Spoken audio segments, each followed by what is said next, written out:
मालवणी गाजा म्हणजे गंमत जम्मत। सदर कथानकाचे नाव आहे किती असू दे अगौरी युक्ती, त्याच्यावर नेहमीच मात करते देवाची भक्ती।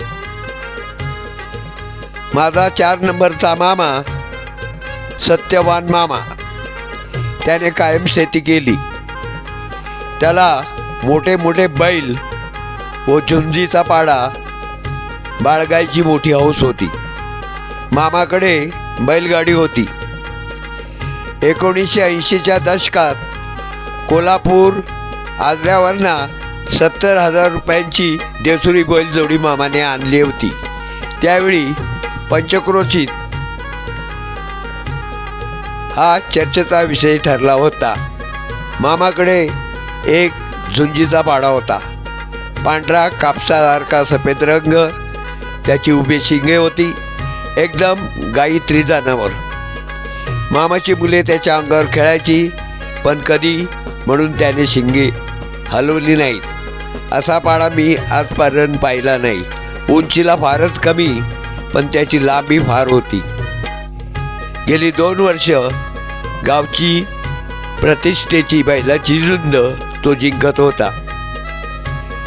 ज्याच्या पाड्याला मामाचा पाडा हरवत होता, त्याने यावर्षी मोठा दांडगा पाडा आणला होता।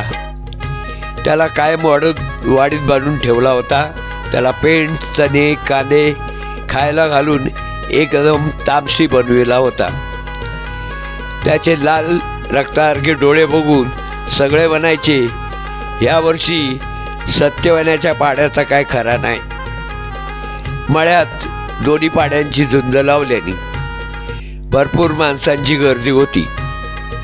समोरचा पाडा मामाच्या पाड्याच्या डोक्यावर टेपावर टेपा मारत होता। मामाचा पाडा फक्त त्याला अडवत होता। सत्यवान मामा बिथरला।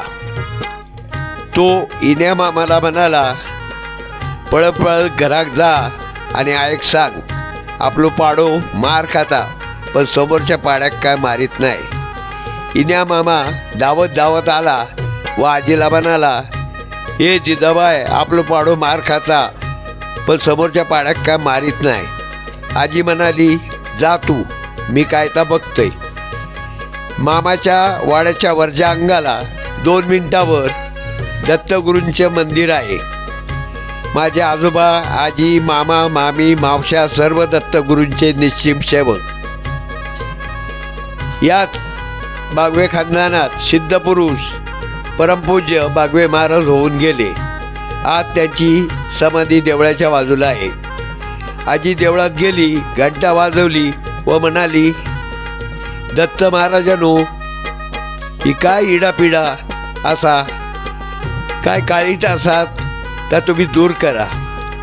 आजी देवळाच्या पायऱ्या उतरून खाली आली आणि फटाक्यांचा जोरदार आवाज आला। इन्या मामा धावत धावत घामाघूम होऊन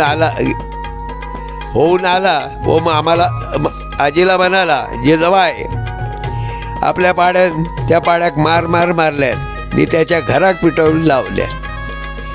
2 दिवसांनी खरी खबर बाहेर आली। 2 वर्ष ज्याचा पाडा हरवत होता, त्याचा मुलगा काळा चौकीला राहत होता। त्याच्या बाजूला राणीच्या बागेतला सफाई कर्मचारी राहत होता। त्याने वाघाचा पिंजरा साफ करताना खड्ड्यात साठलेले वाघाचे मूत्र छोट्या बाटलीतनं आणून आपल्या शेजाऱ्याला दिले होते। ते त्याने गावी पाठवून दिले होते। झुंज सुरू झाल्यावर, झुंज सुरू व्हायच्या आधी त्याच्या बापाने ते मूत्र पाड्याच्या बुसक्याला फासले होते। त्यामुळे मामाचा पाडा त्या पाड्याला मारायला धाजावत नव्हता। परंतु एक नेहमीच सत्य आहे, कितीही असू दे अगौरी शक्ती, त्याच्यावर नेहमीच मात करते देवाची भक्ती।